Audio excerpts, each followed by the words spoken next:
brought all the facets of the cancer center that right now are, up until today, we're in 3 different buildings and floors, all in one place. That's a great advance. Our vascular program, which is one of the biggest in the country, we have a brand new endovascular lab.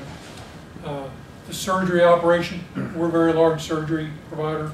We probably do 17,000 surgeries a year.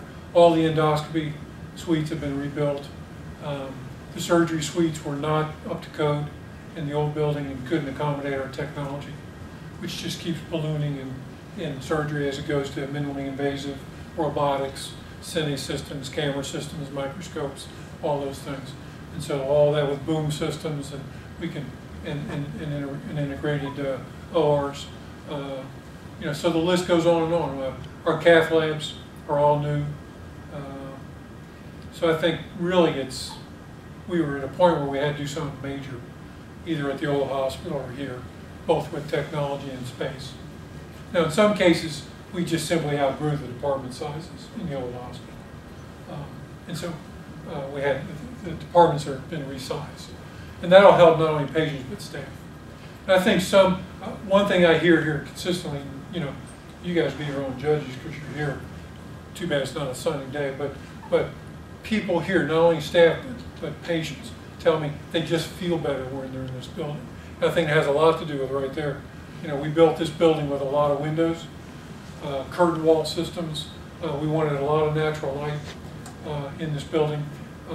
The decor, the finishes, we tried not to look like a quote-unquote institutional hospital. And people just feel better, and I can guarantee you, particularly in the patient's rooms, that helps people heal quicker and feel better. They're not as depressed, and it's a big help.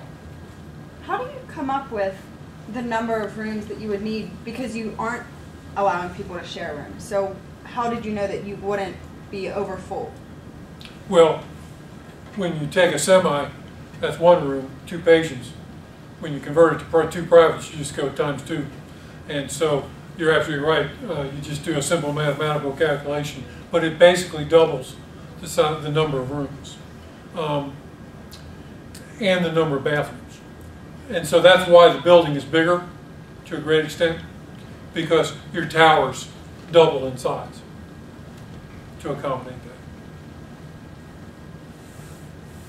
that. There are some things here that are different from the old hospital. For example, observation patients, which we average between 20 and 25 patients a day or a night for overnight observation. These are patients that are not admitted, but are kept, usually 24 hours, sometimes 48 hours, to be observed and worked up, and then either admitted if they need to be or discharged.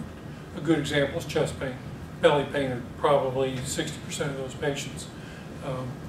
And probably 60–70% of the time they do not need to be admitted, and then they're discharged home the next day.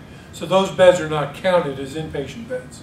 They're not in the official bed count, licensure count of the hospital.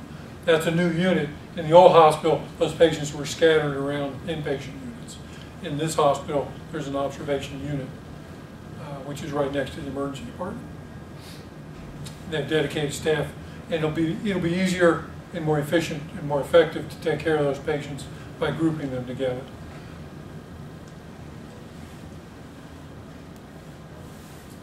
Any other questions? Thank you, Bruce. Thank you very much. Appreciate it. Thank you very much. All right, thanks for coming out. We really appreciate it.